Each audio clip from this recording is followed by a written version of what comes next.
The year is 1996, and the landscape of computing is undergoing a fracture, a subtle but decisive crack in the monolith of the personal computer era. Microsoft sits at the apex of this world, a behemoth of software that controls the desktop with an iron grip, yet on the horizon, a new sun is rising, quite literally in the form of Sun Microsystems.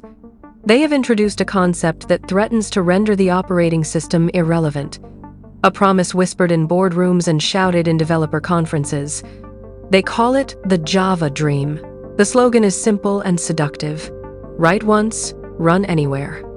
It is a philosophy that suggests the underlying machine no longer matters, that the dominance of Windows is a temporary condition soon to be bypassed by a universal virtual machine. For the strategists in Redmond, this is not merely competition. It is an existential threat disguised as a programming language. In the corridors of Microsoft, the reaction is not panic but a calculated mobilization of resources. They attempt first to embrace the new language, creating their own implementation known as Visual J++.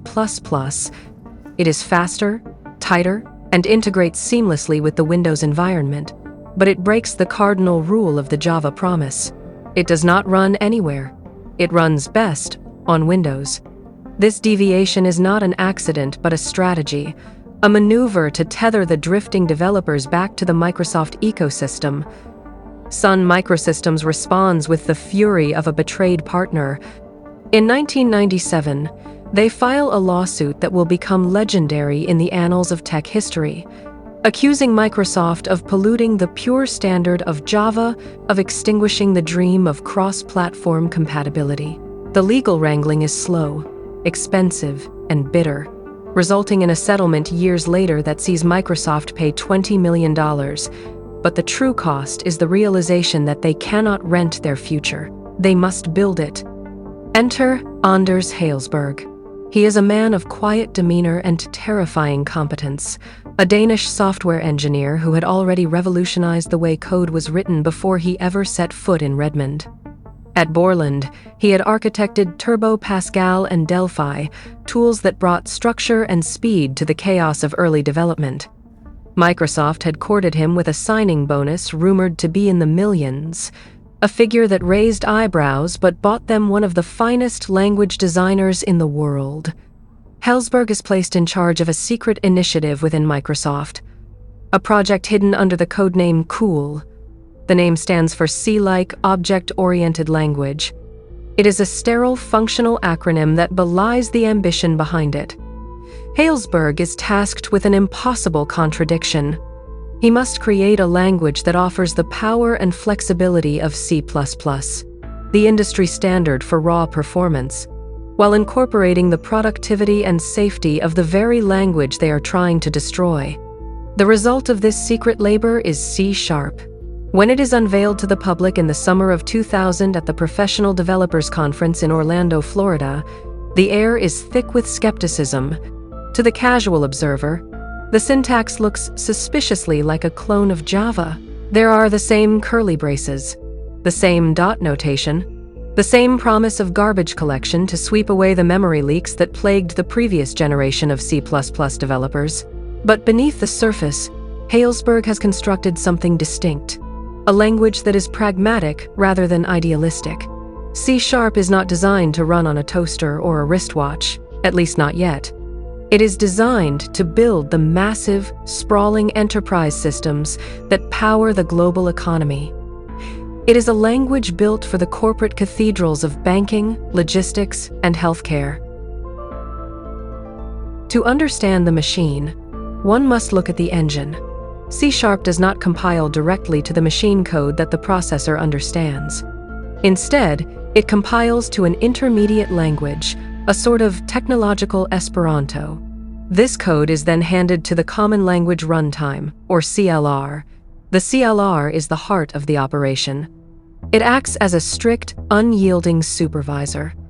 When a program runs, the CLR manages memory, checks for security violations, and handles the creation and destruction of objects. In the old world of C and C++, the programmer was a god, capable of accessing any memory address, often with disastrous consequences if a calculation was off by a single byte. In the world of C#, the programmer is a pilot in a pressurized cabin. The CLR prevents the plane from flying into the mountain. It catches the errors, the null reference exceptions, the array index out of bounds, and handles them before they can crash the operating system. This safety comes at a cost of raw speed, a trade-off that purists initially scoff at, but for the businesses losing millions to crashing servers, it is a bargain. The controversy surrounding C# is immediate and multifaceted. The legal battles with Sun Microsystems set the stage, creating an atmosphere of distrust. The open-source community, led by figures like Richard Stallman, views C# as another link in the chains of proprietary software.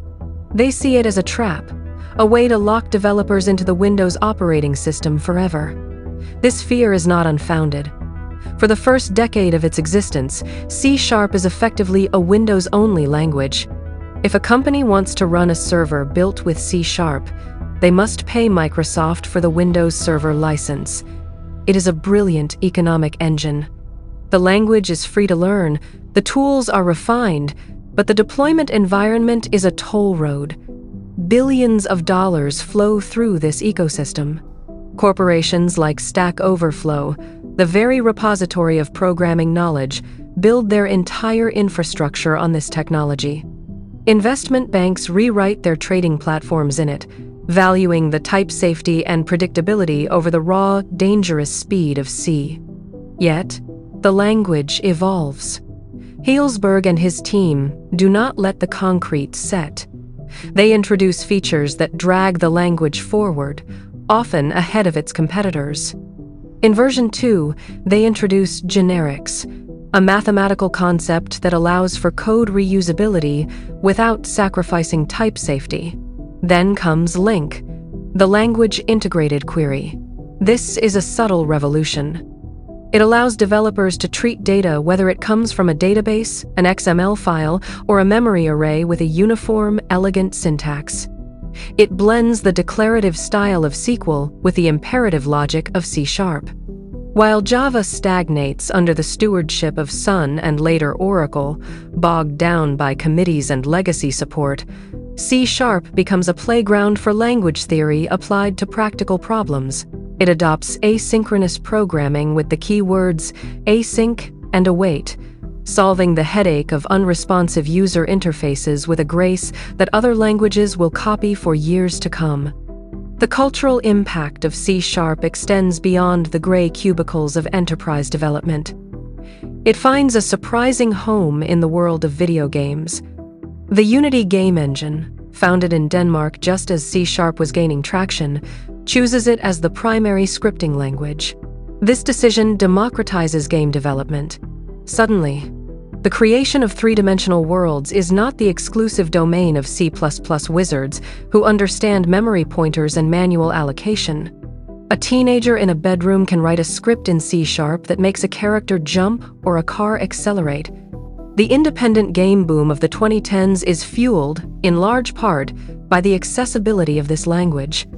Games like Cuphead, Hollow Knight, and City Skylines are built on the backbone of C#. The language that was born to secure the corporate dominance of Microsoft becomes the paintbrush for a generation of digital artists. However, the shadow of the Microsoft tax remains. As the cloud era dawns, the old model of selling Windows Server licenses begins to falter. Amazon Web Services and Google Cloud are built on Linux, the open-source operating system that costs nothing to deploy. Developers are flocking to languages like Python, Ruby, and Node, which run happily on these free environments. C# is in danger of becoming a legacy language, trapped on the shrinking island of Windows servers, while the rest of the world sails into the cloud. The executive leadership at Microsoft changes. Steve Ballmer, the salesman who fiercely protected the Windows license revenue, steps down. Satya Nadella takes the helm. He is an engineer, a man who understands the cloud. He realizes that for Microsoft to survive, C# must be set free. This leads to the most significant pivot in the history of the language. It is a move that would have been unthinkable a decade prior. Microsoft decides to rebuild the framework from the ground up and make it open source. They call it .NET Core. They release the code on GitHub, the platform they would eventually acquire, inviting the very community that once despised them to contribute. They make CSharp run on Linux and Mac OS. It is a stunning reversal of the embrace, extend, extinguish philosophy that had defined the company's reputation in the 90s. This is not charity. It is a survival strategy. By making CSharp cross-platform, they ensure that it remains relevant in a world where the operating system is becoming a commodity. The controversy shifts from legal and political angst to technical debates about performance and package management, the healthy bickering of a thriving ecosystem. The economic footprint of this technology is difficult to overstate.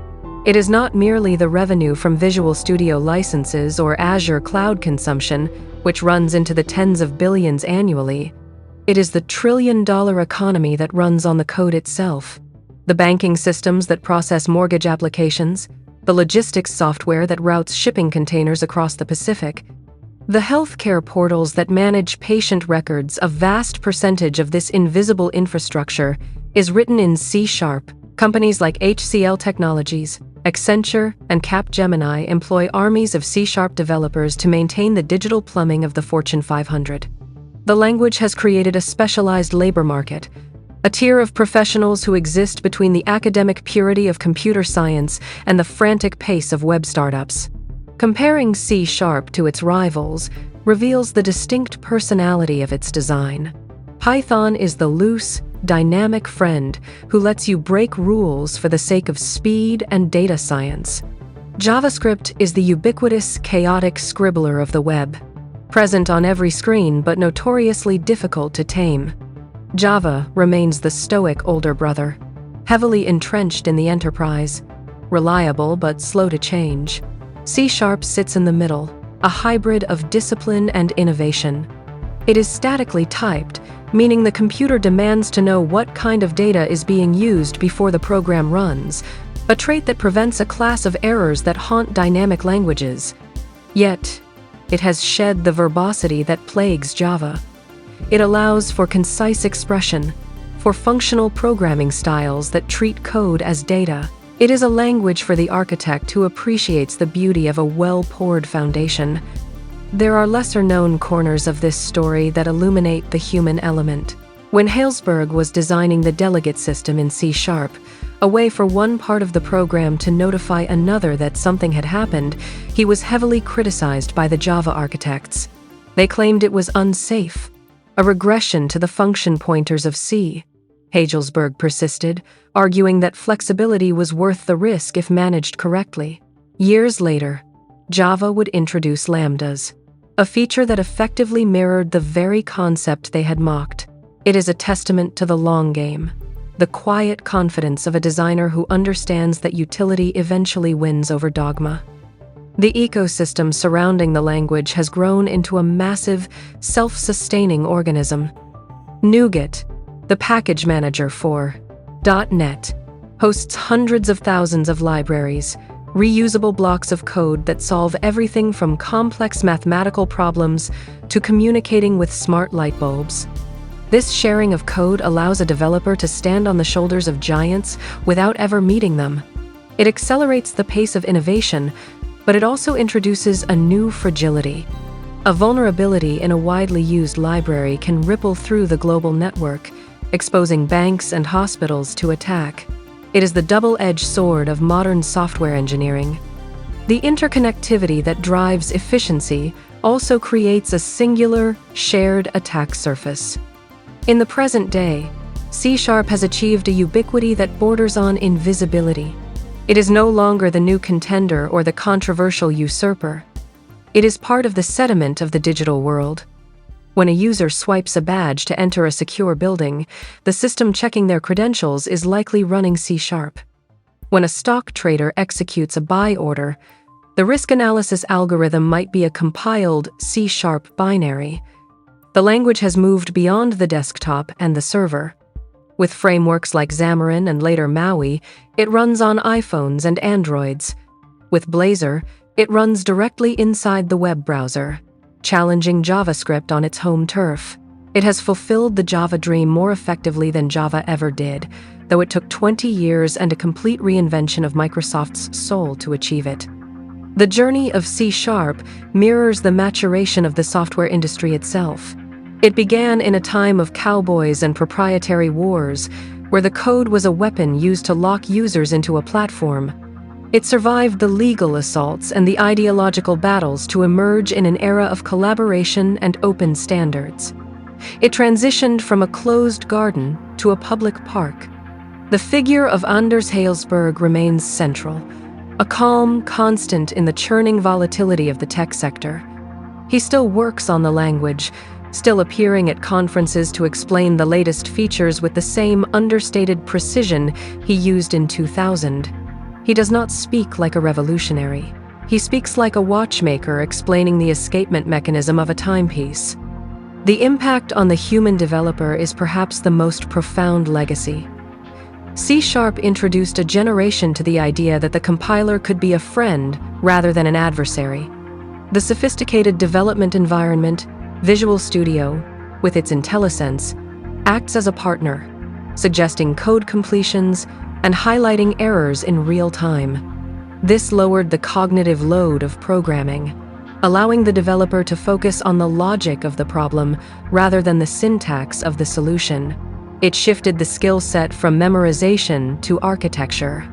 It made software development less of an arcane art and more of an industrial process, scalable and manageable. As we look at the trajectory of computing, with the rise of artificial intelligence and quantum computing, the role of C# continues to adapt. It is now being used to orchestrate machine learning models with ML.NET. It is being prepared for the quantum future with Q#, a cousin language that borrows its syntax. The C-like object-oriented language has outlived the COOL acronym. It has become a foundational element of modern civilization, a digital concrete used to build the invisible structures that hold up our lives. It is a tool born of corporate warfare that evolved into a utility of public good, a transformation that occurred not with a bang, but with the steady, rhythmic release of version after version, line after line, year after year. The tension of its birth has faded, replaced by the quiet hum of a billion lines of code running in the dark, keeping the lights on.